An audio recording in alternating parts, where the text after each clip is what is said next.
നമസ്കാരം.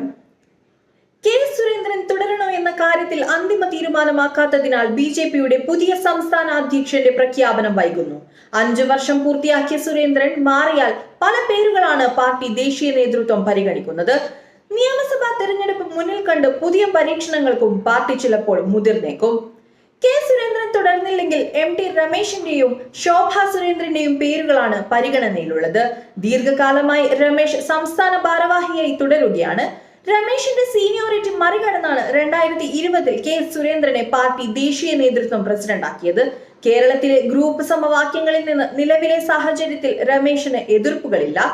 സംസ്ഥാന പാർട്ടിയിലെ ക്രൗഡ് പുള്ളർ എന്ന പരിഗണനയാണ് ശോഭാ സുരേന്ദ്രന്റെ ഹൈലൈറ്റ്. എന്നാൽ വി മുരളീധരൻ കെ സുരേന്ദ്രൻ സഖ്യത്തിന്റെ കണ്ണിലെ കരടാണ് ശോഭ.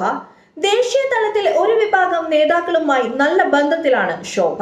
തരാതരം ഗ്രൂപ്പ് ബലാബലം പരീക്ഷിക്കുന്ന കേരള ബിജെപിയിൽ മാറ്റത്തിന്റെ മുഖം പരീക്ഷിക്കാൻ കേന്ദ്ര നേതൃത്വം തീരുമാനിച്ചാൽ പുതിയ പേര് വരും. കുമ്മനം രാജശേഖരന്റെ വരവ് പോലെ ബിജെപി നേതൃനിരയിൽ നിന്നല്ലാതെ RSS മറ്റു പേരുകളും പുതിയ രാഷ്ട്രീയ സാഹചര്യത്തിൽ പരീക്ഷിച്ചേക്കാം. സംസ്ഥാനത്ത് നിന്ന് കേന്ദ്ര മന്ത്രിസഭയിലേക്ക് എത്തിയത് നായർ, ക്രിസ്ത്യൻ വിഭാഗങ്ങളിൽ നിന്നുള്ള നേതാക്കളായതിനാൽ സംസ്ഥാന അധ്യക്ഷൻ ഈഴവ സമുദായത്തിൽ നിന്നാവാൻ സാധ്യത കൂടുതലാണ്. സംസ്ഥാനത്ത് പാർട്ടിയുടെ വോട്ട് വിഹിതം കൂട്ടുന്നതിൽ മുഖ്യ പങ്ക് വഹിച്ച വി മുരളീധരൻ ഒരു തവണ കൂടി സംസ്ഥാന അധ്യക്ഷ പദവിയിലേക്ക് വരാനുള്ള സാധ്യതയും തള്ളിക്കളയാനാവുകയില്ല.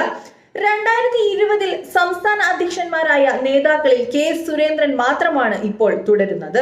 നിയമസഭാ തിരഞ്ഞെടുപ്പ് കഴിയും വരെ മാറ്റം വരേണ്ടതുണ്ടോ എന്ന കാര്യത്തിലാണ് ഇനിയും തീരുമാനമാക്കാത്തത്. ന്യൂസ് ഡെസ്ക് മലയാള അക്ഷരം.